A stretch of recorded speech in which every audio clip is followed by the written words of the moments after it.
فأنا ناصح لإخواني بالصدع بالحق تبيض وجوههم. السكوت في مسألة الحزبية يضرها، فاصدع بما تؤمر وأعرض عن المشركين.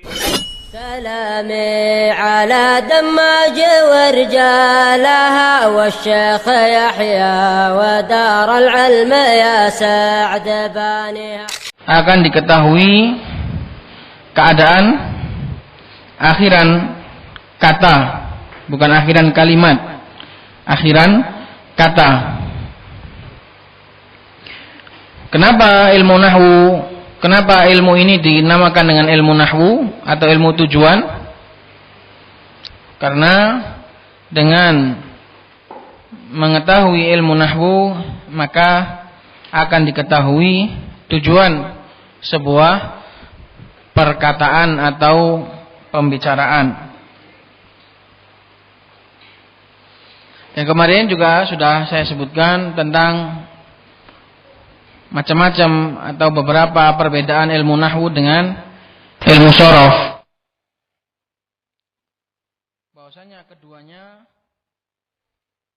baik merubah nahwu sama merubah shorof itu sama-sama merubah makna, tapi merubah perubahan yang dihasilkan antara keduanya berbeda. Perubahan yang dihasilkan oleh ilmu shorof ini akan merubah per kata. Perubahan yang dipelajari dalam ilmu shorof adalah perubahan makna per kata.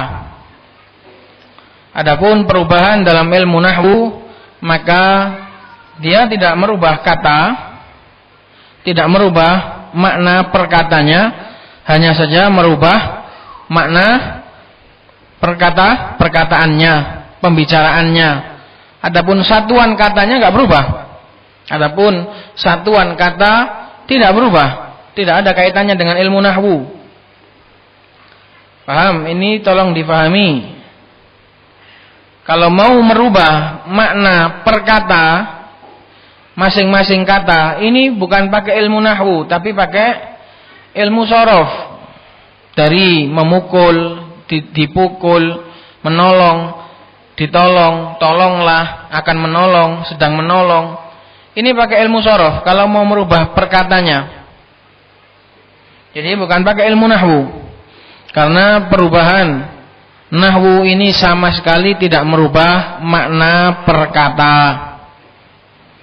Nahwu hanya merubah makna kalimat, makna kalam, bukan makna perkataan, bukan makna kata.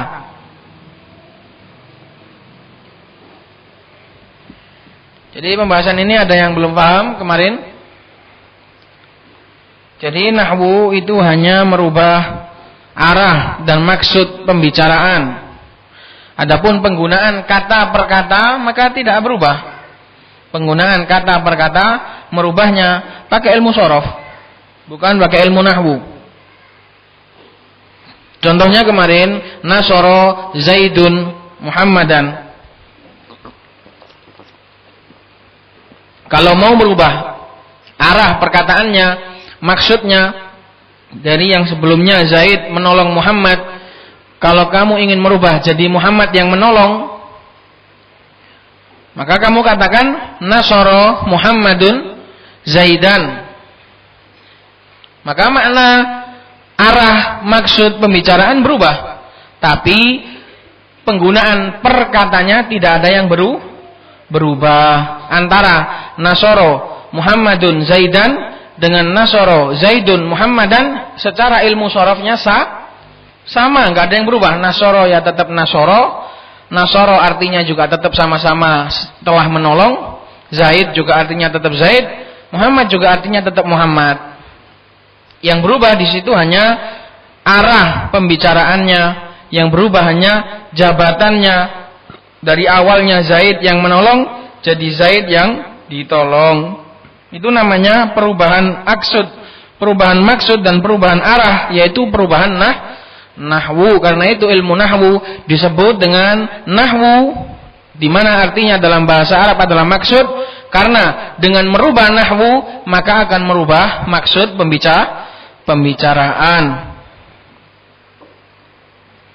Jadi perubahan makna antara ilmu nahwu dengan ilmu sharaf walaupun sama-sama merubah makna, tapi perubahan yang dihasilkan itu berbeda. Perubahan makna dari ilmu sharaf akan berubah, perkatanya berubah, sedangkan dalam ilmu nahwu yang berubah adalah maksud dan arahnya saja. Penggunaan perkatanya tidak berubah sama sekali. Contoh hadza nasirun, ini adalah seorang penolong. Kemudian wa hadza mansurun, dan ini adalah yang ditolong. Wa hadza nasrun, dan ini adalah sebuah pertolongan. Maka dalam 3 contoh tersebut nahwunya tidak ada yang berubah.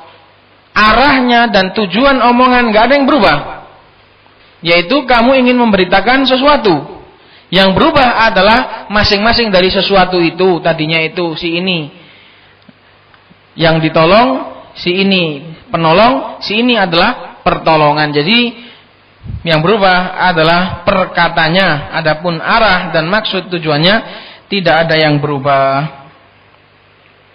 Jadi tolong difahami ini, karena inilah salah satu dengan izin Allah Subhanahu wa taala yang akan menjadikan seorang faham tentang ilmu nahwu. Bahwasanya nahwu itu adalah sarana atau alat yang dengannya Allah Subhanahu wa taala akan menjadikan seorang faham arah pembicaraan.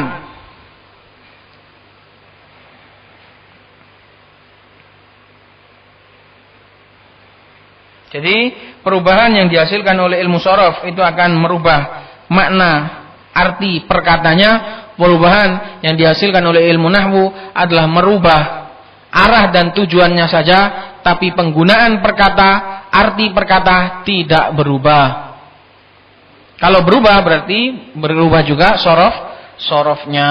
Dan kita dalam berbicara butuh dua-duanya, butuh merubah sharaf dan juga butuh merubah nahwu. Manusia dalam pembicaraan mereka juga membutuhkan perubahan kata, karena nanti untuk merubah makna, merubah nahwu itu juga butuh merubah kata. Karena itu ilmu nahwu juga butuh ilmu sharaf, ilmu sharaf juga butuh ilmu nahwu.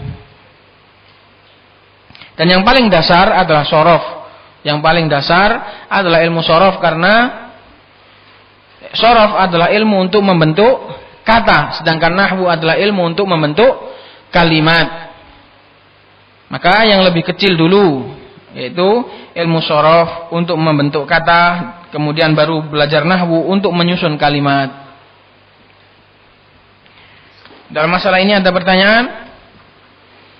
Sebelum kita lanjut, siapa yang masih iskal, tanyakan saja, nggak apa-apa. Ada satu ungkapan yang belum difahami, ada perkataan yang belum difahami, jangan segan-segan untuk menanyakannya. Kalau malu dengan suara maka pakai tulisan, nggak apa-apa.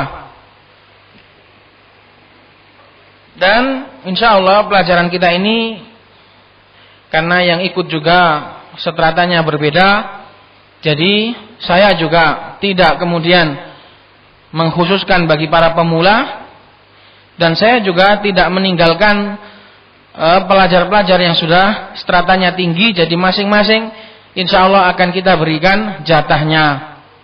Jadi juga nanti bagi yang pemula cukup memahami bagian yang semampunya saja.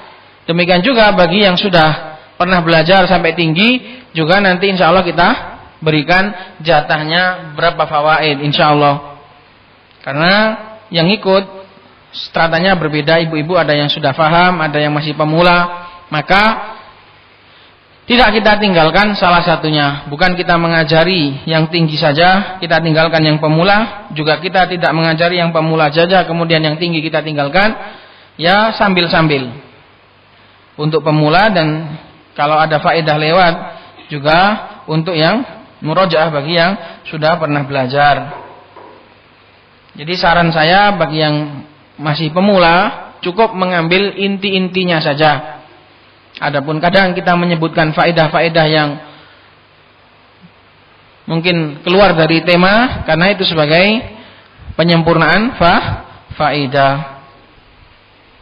Karena kadang iman kalau nggak disebutkan.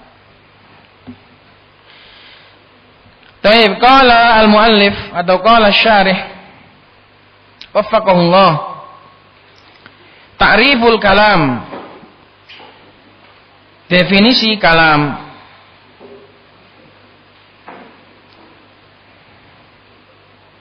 Definisi kalam.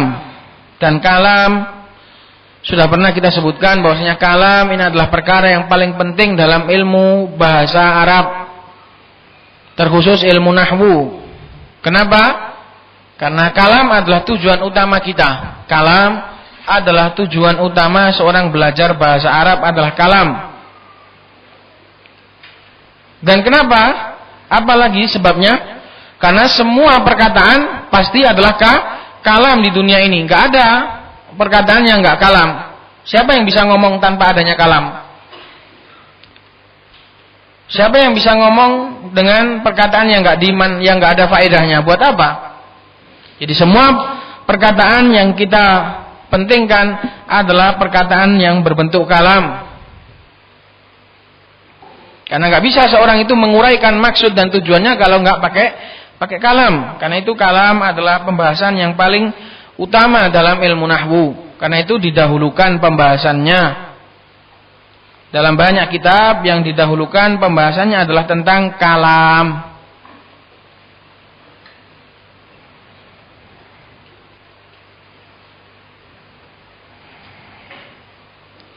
Qala al-musannif rahimahullahu ta'ala bismillahirrahmanirrahim. Al-kalamu huwa al-lafdhu al-murakkabu al-mufidu bil wad'i. Berkata al-musannif, yaitu al-imam as-Sanhaji, pemilik Jurumiyah, bismillahirrahmanirrahim. Ada yang mengatakan bismillah ini bukan termasuk ucapannya penulis, tapi ucapannya para murid yang mendikte atau yang mengimla. Ucapannya al-imam as-Sanhaji. Kalam adalah huwal lafdu, adalah lafaz yang murakkab, yang tersusun, al-mufid, yang bisa memberi faedah, bil wad'i, dengan ketentuan bahasa Arab. Pertama-tama kita sebutkan definisi kalam secara bahasa. Ini kenapa di sini tidak ada? Seharusnya ada. Dalam sebagaimana yang sudah saya terangkan, dalam setiap definisi itu hendaknya ada definisi secara bahasa dan ada definisi secara istilah. Makanya ini penting sekali. Definisi secara bahasa adalah dalam penggunaan sehari-hari oleh orang Arab, dan definisi secara istilah adalah definisi dalam suatu bidang ilmu tertentu. Dalam hal ini adalah para nahwiyin. Sebelumnya, kalam itu apa toh artinya? Dan kalam itu pecahannya dari kata apa? Dari fi'il apa? Harus tahu. Ini, kenapa nggak disebutkan? Kenapa jarang disebutkan? Sebenarnya kalam itu artinya apa yang kita pahami? Artinya apa kalam itu? Kalam itu apa?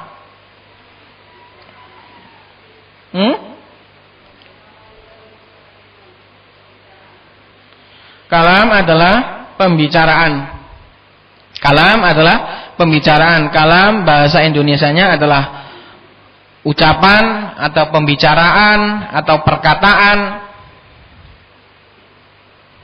Itu namanya kalam.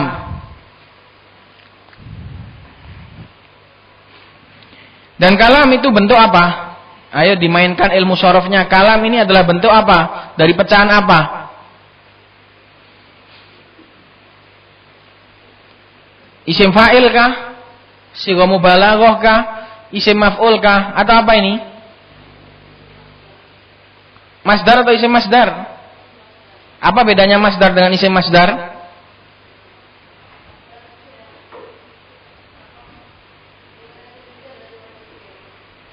Urutan ketiga dari. Terus kalau isim masdar,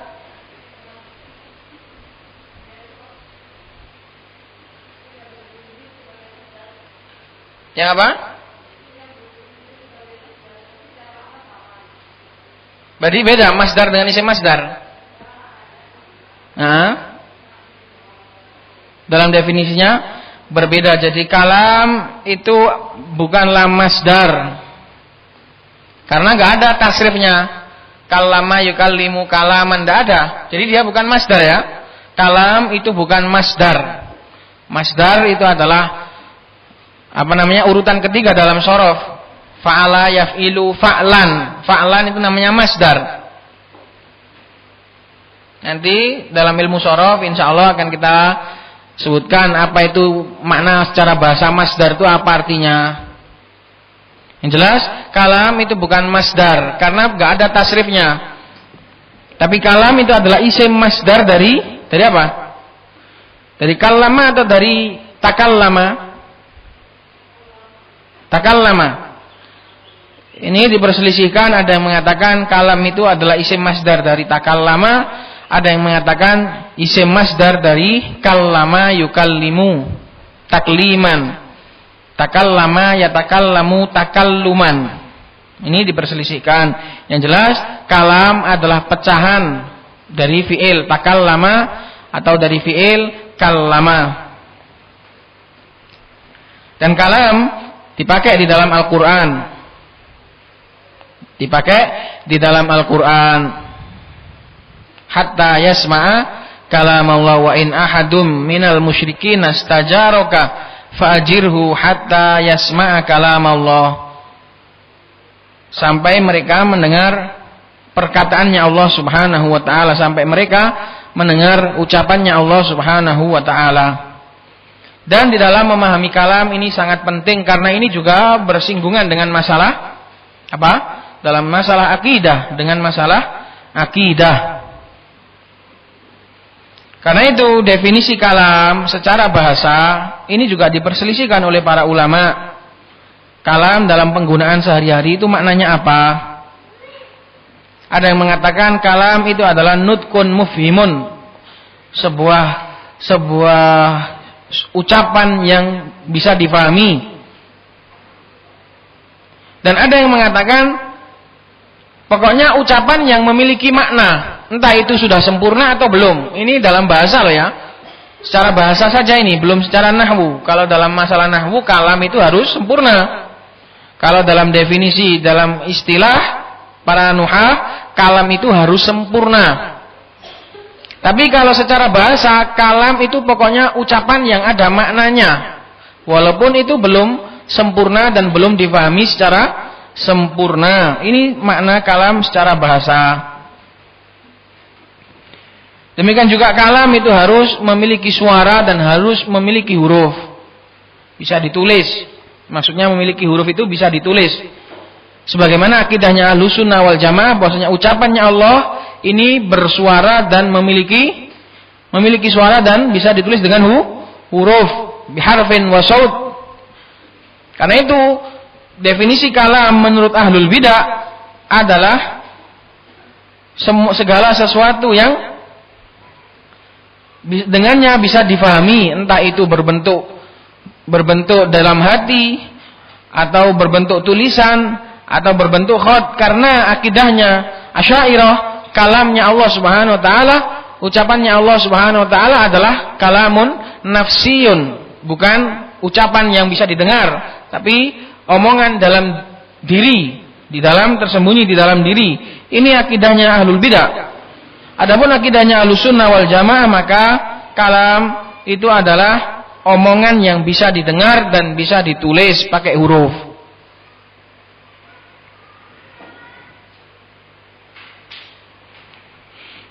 Karena itu penting sekali memahami makna kalam. Jadi tadi kalam adalah isim masdar dari takallama. Dan kalam secara bahasa adalah omongan yang bermakna, entah itu sudah sempurna atau belum. Omongan yang memiliki makna, entah itu sempurna atau belum. Adapun dalam istilah nahwi, dalam istilah ilmu kita ini, maka kalam adalah omongan yang sudah sempurna. Jadi qala al-musannif rahimahullah taala, berkata Imam As-Sanhaji, bismillahirrahmanirrahim, al-kalamu Kalam itu adalah huwal lafdhu. Dia adalah lafaz, ucapan, suara, itu lafaz maknanya. Dan lafaz ini lebih umum daripada qaul. Lila, duduk yang itu. Lafaz itu lebih umum daripada qaul, omongan. Karena lafaz itu kadang enggak bermakna juga namanya lafaz. Seperti suara deret itu juga lafaz. Karena itu Al-Imam Ibn Hisham dalam Qatar beliau memakai qaul supaya lebih khusus. Al-lafaz al-murakkab yang tersusun di sini maknanya apa? Dengan susunan apa? Tarkib apa? Ayo murajaah yang pelajaran Ramadan. Karena tarkib ada berapa? Macam-macam susunan kata dalam bahasa Arab ada berapa? Ada? Masa lupa? Ini pelajaran kemarin Ramadan.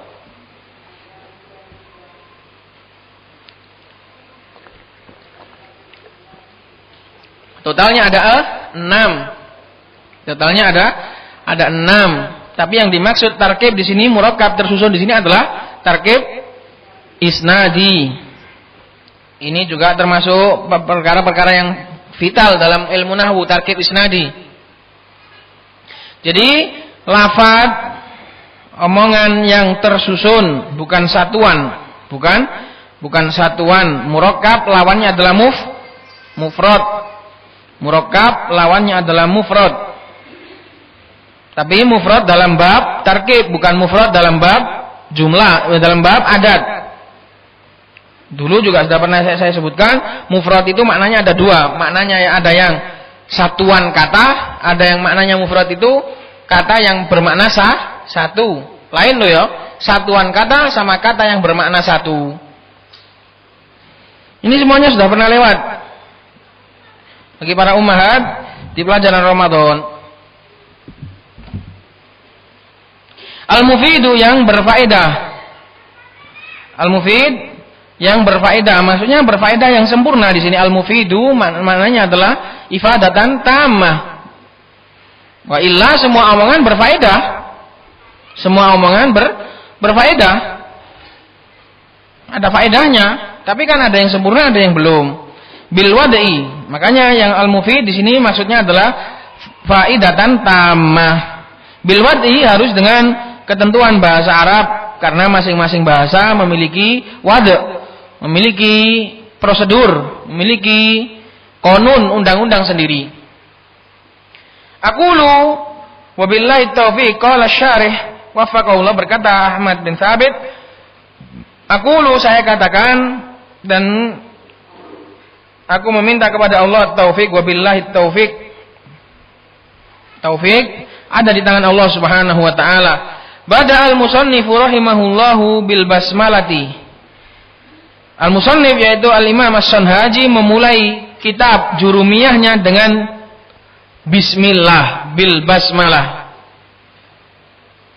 Nah, basmalah ini juga sebenarnya bukan apa? Bukan fi'il sebenarnya, bukan perkataan sebenarnya bismillah ini, tapi dijadikan perkataan basmalah yubasmilu. Membaca bismillah. Jadi itu sebenarnya perkataan yang panjang dijadikan kata. Jadi basmalah itu sebenarnya bukan kalimat. Sebenarnya adalah kalam yang diringkes dijadikan kalimah. Gitu loh. Basmalah itu sebenarnya bukan kalimat. Dia adalah kalam yang diringkas. Basmalah. Musannif memulai jurumiyahnya dengan perkataan bismillah al-qaul, sesuai dengan pendapat yang mengatakan bi annaha, bahwasanya bismillah tadi min kalamihi, dari ucapannya siapa? Kembali ke musannif. Karena ada yang berpendapat bahwasanya bismillah ini bukan ucapannya Imam Sanhaji. Ada yang mengatakan bismillah ini adalah ucapannya atau tambahan tulisan dari yang mengimla, yang menulis. Nah, kalau kita katakan bahwasanya bismillah ini adalah termasuk bagian dari ucapannya musannif, maka ini sebagai iktidaan, ini sebagai bentuk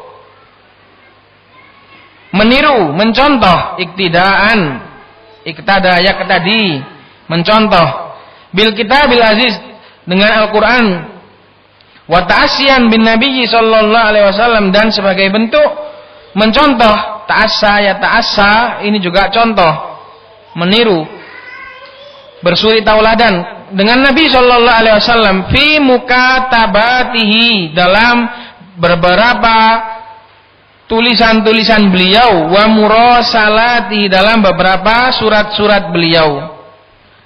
Kataba yukatibu itu berarti apa? Bukan hanya nulis tok, tapi menulis banyak. Itu kataba yukatibu, bikin tulisan, bikin surat.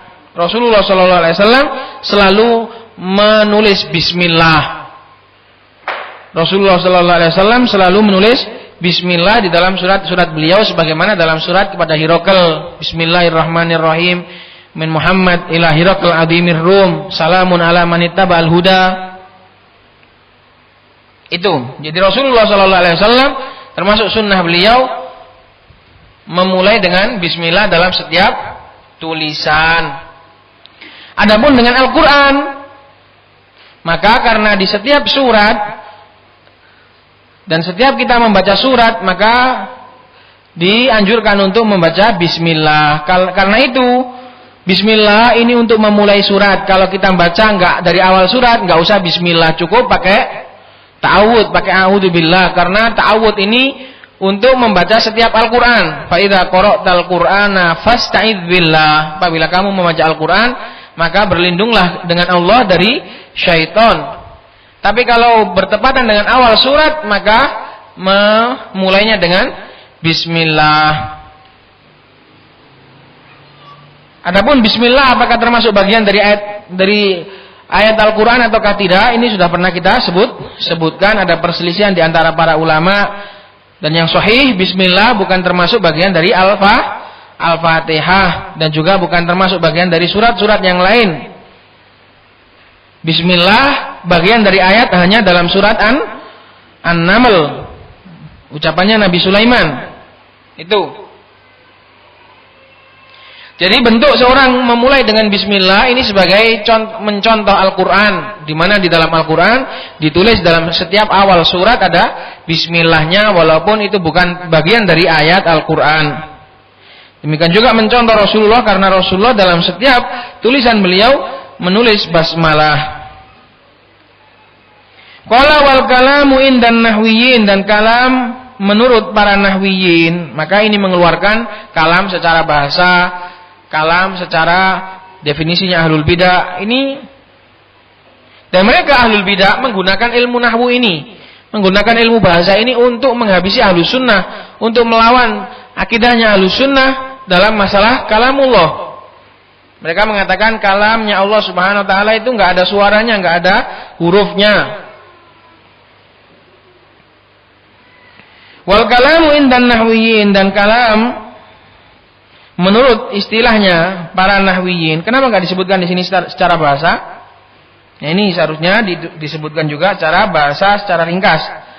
Huwa majtama fihi arba'atu umurin. Kalam menurut para nahwu adalah apa-apa yang terkumpul padanya 4 perkara.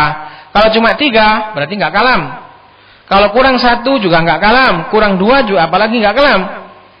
Kalam itu harus memenuhi 4 syarat kalau menurut istilahnya ahli nahwu. Al-awwalu, yang pertama, ayyakuna lafdon, harus berbentuk lafaz. Harus berbentuk lafaz. Nanti apa definisi lafaz nanti akan disebutkan. Atsani ayyakuna murakkaban, harus tersusun. Karena enggak mungkin omongan di dunia ini hanya memakai satuan kata, enggak ada. Sebagaimana yang saya sebutkan dulu, tidak ada satu bahasa pun di dunia ini yang hanya menggunakan satuan kata dalam omongannya. Cuma ngomong satu tok nggak ada. Pasti semuanya menggunakan tarkib. Ats-tsalits ayyakuna mufidan. Yang ketiga harus berfaedah. Ar-rabi' an yakuna maudu'an, harus sesuai tata letaknya orang Arab.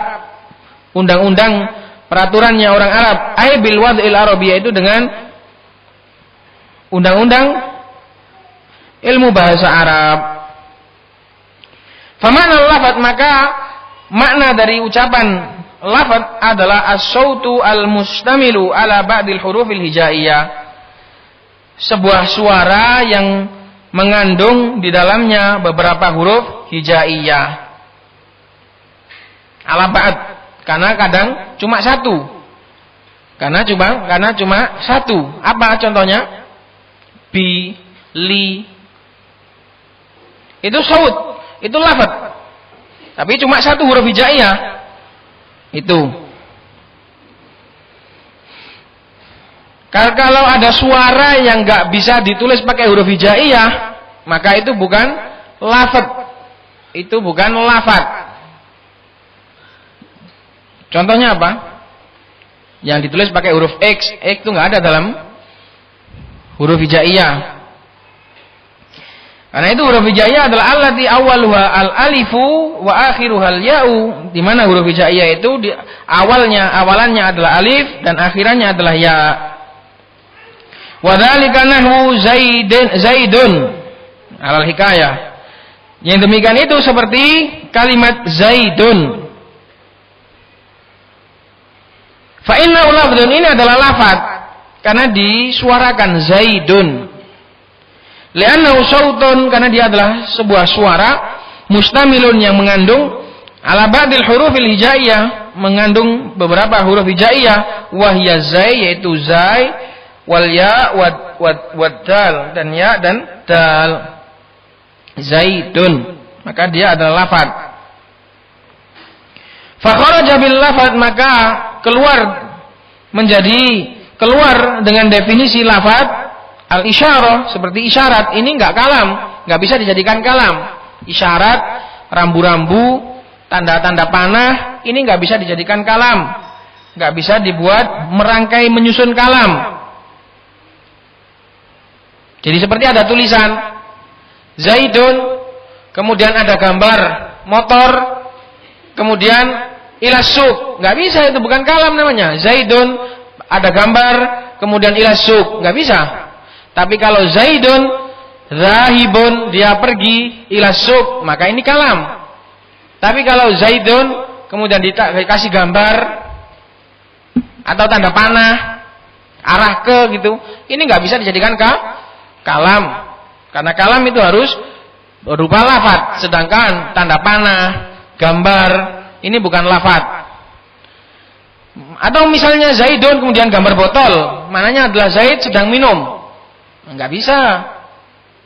Karena apa? Tanda botol, gambar botol ini bukan lafaz. Paham? Itu. Wal kitabah, demikian juga sebatas tulisan.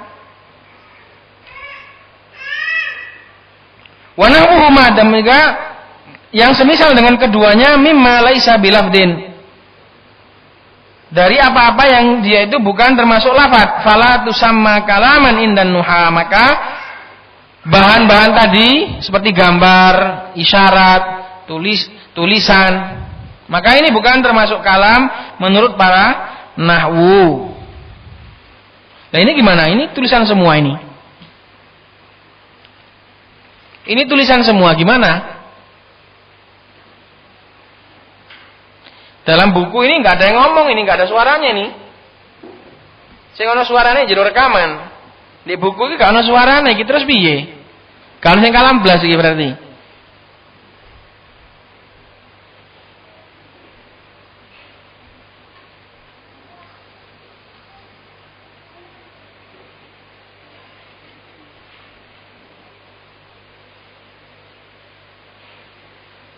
Jadi yang ada dalam kitab ini dihukumi seperti lafaz karena ini orangnya meniatkan untuk berbicara, penulisnya meniatkan untuk berbicara tapi pakai sarana tulisan. Karena nggak mungkin semua orang kemudian bisa menyampaikan suaranya. Nggak mungkin semua orang menyampaikan suaranya. Jadi ini fil hukum saja. Ini fil hukum, dia adalah lafaz.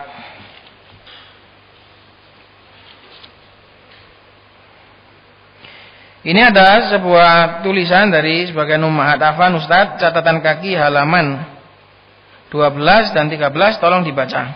Kita baca ya.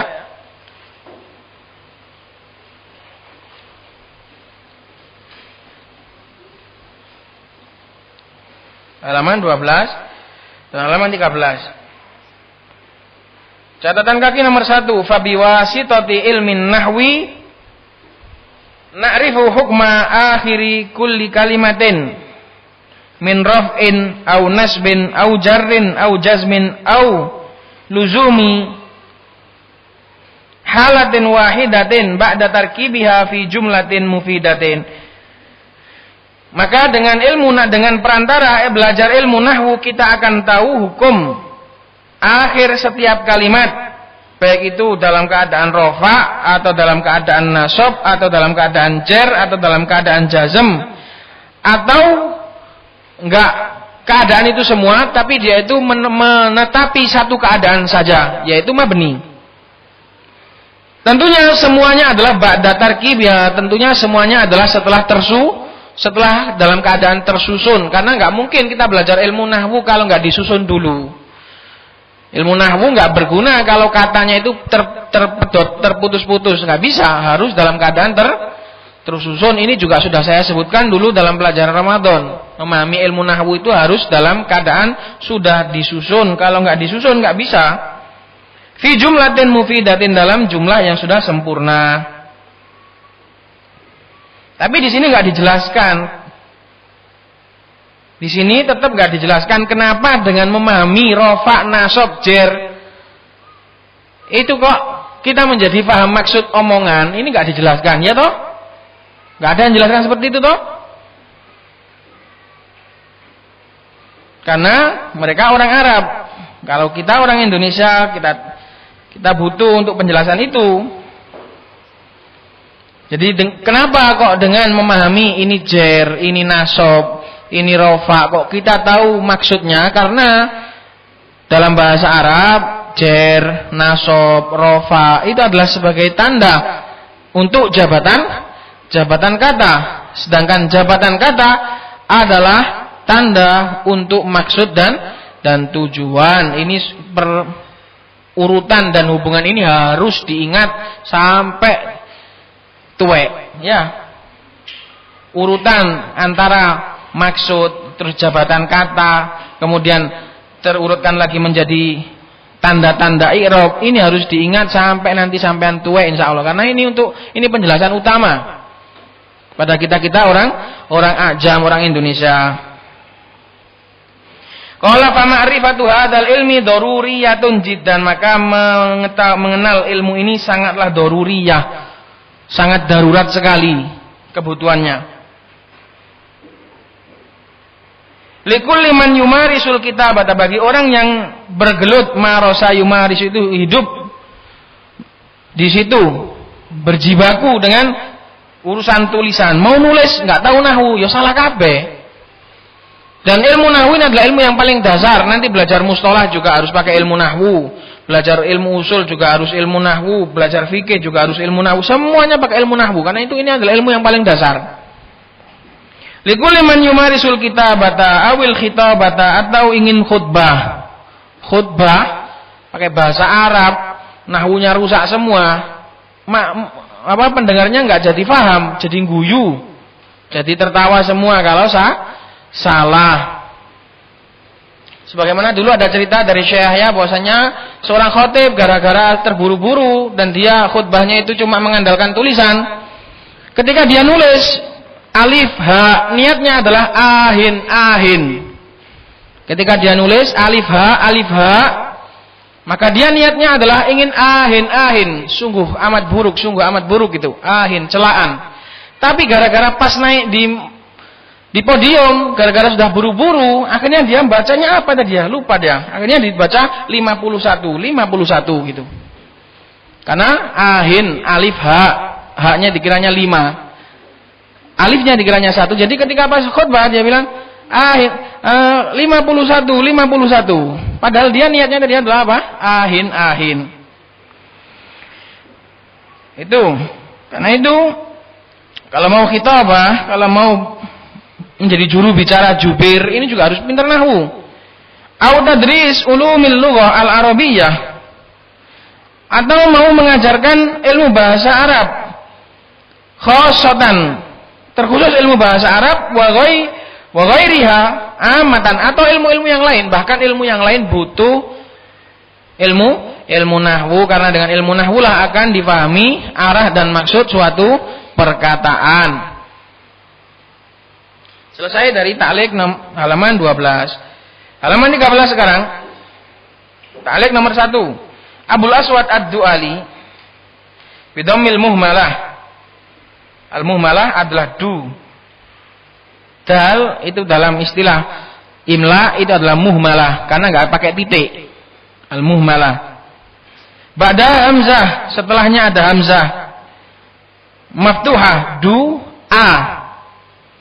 Li wa yuqal ad-dili, dikatakan juga dili bikasriha, dengan kasr, dengan mengkasroh ha kembali ke apa?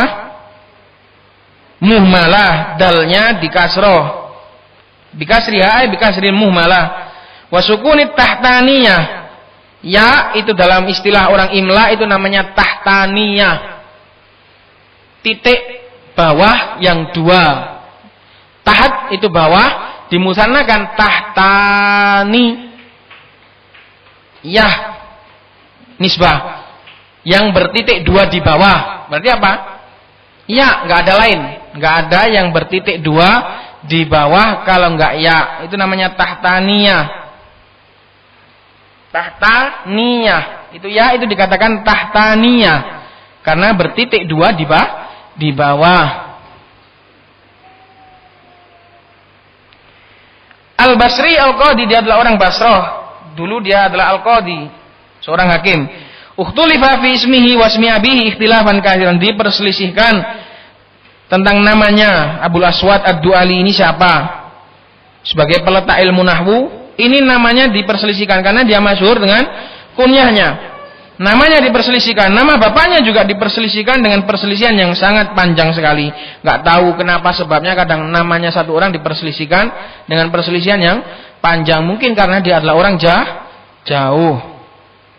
Wal asyhar anna ismahu, dan yang paling masyhur namanya adalah Dhalim ibnu Amr. Namanya Dhalim, sangar.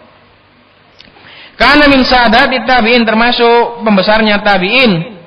Wa min akmalir rijali ra'yan, dan termasuk laki-laki yang memiliki ra'i, memiliki pemikiran yang kuat, karena enggak semua laki-laki ya, enggak semua laki-laki itu memiliki ra'i.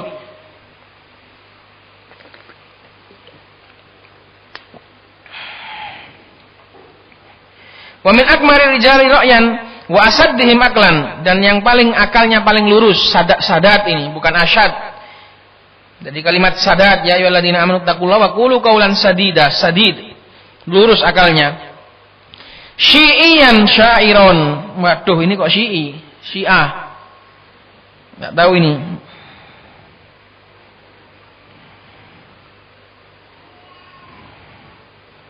Tapi tadi dikatakan sadat tabi'in. Syairon, nanti lihat lagi, insyaallah. Syairon, dia adalah seorang penyair. Sari al-jawab, thiqatan fi hadithihi. Dia adalah orang yang tanggap, yang cerdik, cepat. Kalau ikut cerdas, cermat, cepat. Sari al-jawab. Thiqatan fi hadithihi, thiqah dalam hadisnya. Mata sanata tis'in wa sittina ulil hijrah bita'un al-jarif. Mati tahun 99 Hijriyah.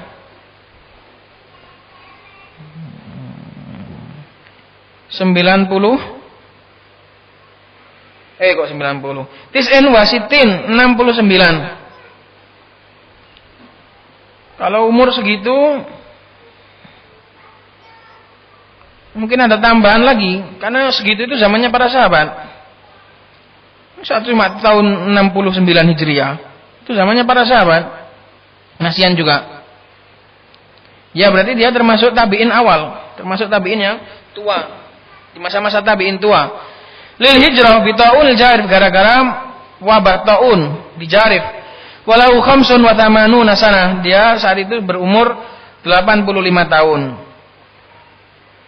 Idza undur tarjamatahu min Bughyatil Wu'ali Suyuti wa Inbahur Ruwah wa Siyar A'lamin Nubala Tahdhibul Kamal karya Al-Imam Al-Mizzi. Catatan kaki kedua yaitu tentang hukum ilmu nahwu, dia adalah hukumnya fardu kifayah. Qala Syafi'i rahimahullah taala, berkata Imam Syafi'i Muhammad bin Idris, yajibu ala kulli muslimin an yata'allama min lisanil arabi ma yuballighuhu juhduhu atau ma yablughuhu juhduhu fi ada'i fardhihi. Kata Imam Syafi'i, wajib bagi setiap muslim untuk mempelajari sebagian, bukan semua, sebagian dari ilmu bahasa Arab, yaitu kadarnya apa? Kadarnya yang bisa, yang semampunya dia, maya belughu juhduhu, semampunya untuk fi ada'i fardhi, untuk melaksanakan kewajibannya. Karena penting, karena kita mempelajari kewajiban juga harus belajar ilmu bahasa Arab secukupnya, sebutuhnya. Inta min bahril muhit wa irsyadil fuhul. Wa qala Syekhul Islam Ibnu Taimiyah, berkata Syekhul Islam Ahmad bin Abdul Halim rahimahullah taala, wa ma'lumun anna ta'alluma wa ta'limal arabiyyati fardun 'alal kifayah. Dan diketahui bahwasanya ta'allum, belajar, wa ta'lim, mengajarkan. Ta'allum, belajar, ta'lim, mengajarkan.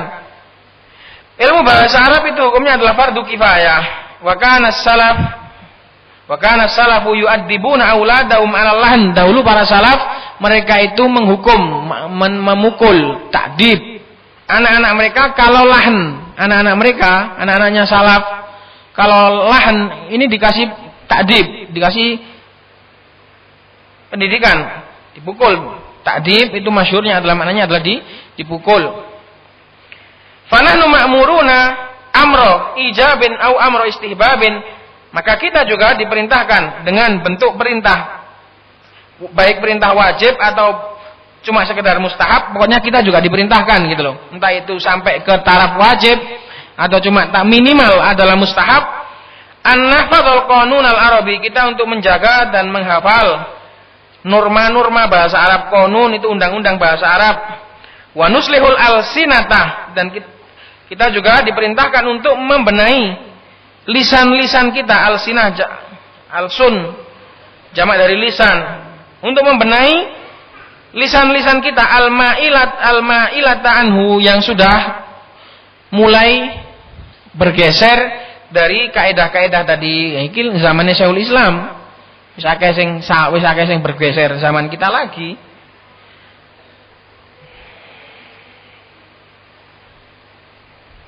Fa yahfadhu lana tariqata fahmil kitab was sunnah wal iqtida' bil arab fi khitabiha. Maka qanun Arabi tadi akan menjaga bagi kita tariqata, cara memahami Alkitab dan Sunnah, wal iqtida' bil arab fi khitabiha, dan bisa mengikuti orang Arab dalam percakapan mereka. Falau turikan nasu ala lahnihim kana nakson wa aiban. Seandainya manusia itu dibiarkan salah lahan dalam ngomong, dalam bahasa Arab, maka kana nakson wa aiban, maka ini adalah termasuk bentuk kekurangan dan aib. Ila akhir kalami Syekhul Islam Taimiyah intaha al-murad min majmu'il fatawa. Selesai yang dimaukan penukilannya dari kitab Majmu'ul Fatawa. Majmu'ul Fatawa ini bukan karya Syekhul Islam. Jadi kalau kita ngomong jangan qala Syekhul Islam fil Majmu'il Fatawa, jangan. Majmu'ul Fatawa adalah fatwanya Syekhul Islam, tapi yang nulis bukan Syekhul Islam. Jadi kita harus ngomong kama fi al-Fatawa, sebagaimana di Majmu'ul Fatawa, bukan omongannya Syekhul Islam dalam Majmu'ul Fatawa, karena Syekhul Islam enggak nulis Majmu'ul Fatawa. Fatwanya beliau ditulis di Majmu'ul Fatawa. Taib. Selesai kita dari Ta'liq yang ada di halaman 12 dan 13. Kemarin luput. Nanti insyaallah diingatkan lagi ya kalau ada yang ta'liq yang penting.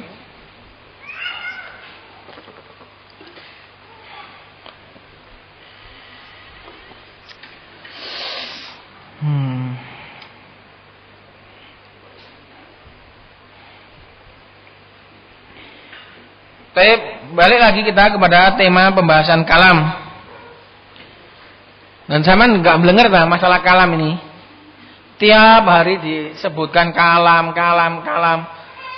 Dan ini karena ini penting sekali kalam, ini penting sekali. Jadi tolong di otak-atik terus masalah kalam ini, otak-atik terus, dipikir wae terus, nggak apa-apa.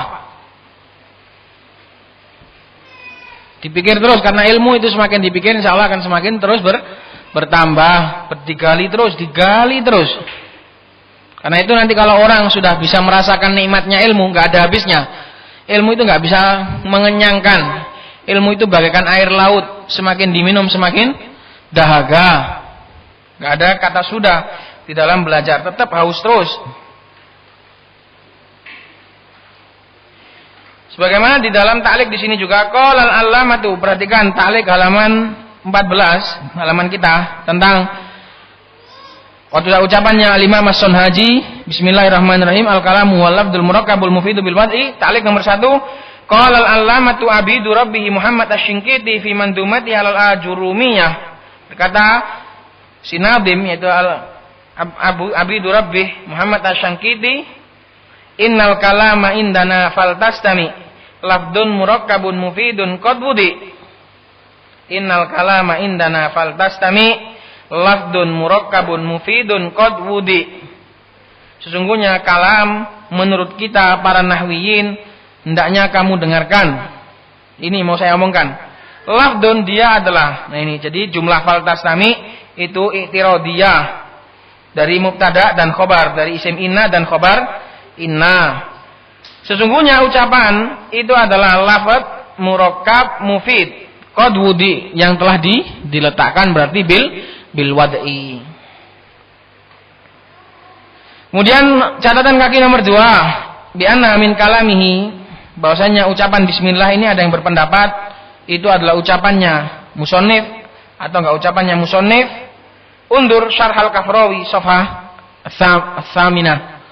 Sudah saya lihat ke syarahnya Kafrawi, enggak ada penjelasan yang banyak, cuma bilang itu ada yang mengatakan itu adalah tulisannya si penulis dari As-Sunhaji gitu saja, enggak ada penjelasan banyak.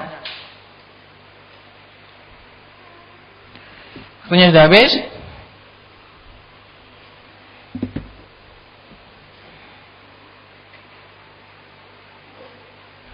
Tadi kita sampai mana? Sampai fala tusamma kalaman indan muhabisu, atau di kesempatan ini datang insyaallah kita akan bahas tentang murakkab. Insyaallah akan kita bahas tentang murakkab. Pentingnya tadi masalah kalam. Kalam adalah ucapan. Ucapan. Dan yang paling sering iltibas itu definisi kalimah secara bahasa. Kenapa kemarin saya berikan soal definisi secara kalimah secara bahasa, jarang sekali yang bisa jawab.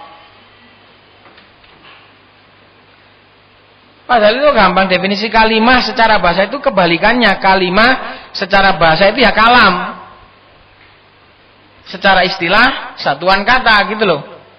Kalimah secara bahasa adalah kalam. Karena orang Arab bilang kalimah itu maksudnya adalah omongan semuanya, bukan kok satu kata gitu.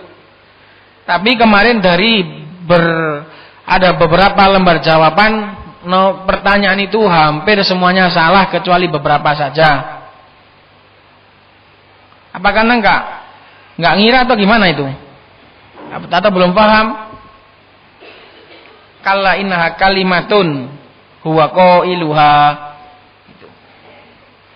Tapi besok lagi insyaallah akan kita utak-atik lagi masalah kalam ini, karena inilah intinya ilmu nahwu, kalam, kalimah, kalim, jumlah. Wis iku tok wae. Kalam, kalim, kalimah, jumlah. Kemudian dulu saya sebutkan ada kata, ada frasa, ada klausa, ada kalimat, itu juga penting. Dan nanti insya Allah sebenarnya saya pengen bikin belajar bahasa Indonesia, tapi yang kadar yang sering dipakai dalam ilmu nahwu. Jadi kebalikannya, kalau kita sekarang belajar ilmu nahwu memakai kaidah bahasa Indonesia, sebenarnya itu lebih pemula lagi adalah belajar bahasa Indonesia bagian yang dibutuhkan dalam ilmu nahwu. Itu penting sebenarnya. Kalau mau ada yang mau menulis dalam masalah ini, bagus. Pelajaran bahasa Indonesia, tapi yang sering dipakai dalam ilmu nahwu. Jadi seperti mubtada itu apa, khobar itu apa, fungsinya untuk apa, fa'il itu fungsinya untuk apa. Wes itu tak wae, wes. Kalau ada yang mau nulis silahkan. Kalau nunggu saya lama. Jadi kenapa? Karena bagaimana kita mau paham bahasa Arab? Tata bahasa Indonesia saja kita nggak paham, bahasa kita. Kalau kita paham tata bahasa Indonesia, nanti insya Allah untuk naik ke tata bahasa Arab gampang.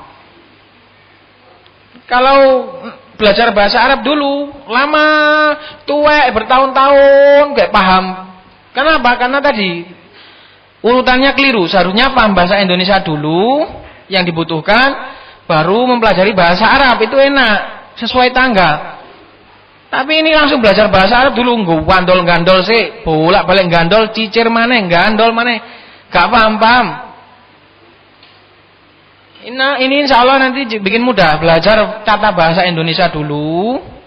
Oh ngerti, oh fa'il itu ini toh, oh maf'ul bi itu ini toh. Nah kalau sudah tahu secara umum gitu, nanti insya Allah belajar bahasa Arab sudah tinggal lanjutkan saja. Nggak apa-apa ibu yang nulis 2 nggak apa-apa, 3 nulis nggak apa-apa, nanti beda-beda tulisannya nggak apa-apa. Saya sarankan itu. Oh siapa mau nulis bahasa Jawa?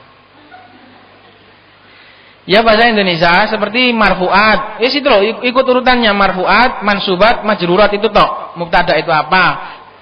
Khobar itu apa? Fa'il itu apa? Isim inna itu apa? Khobar inna itu apa? Nah itu yang dipakai bahasa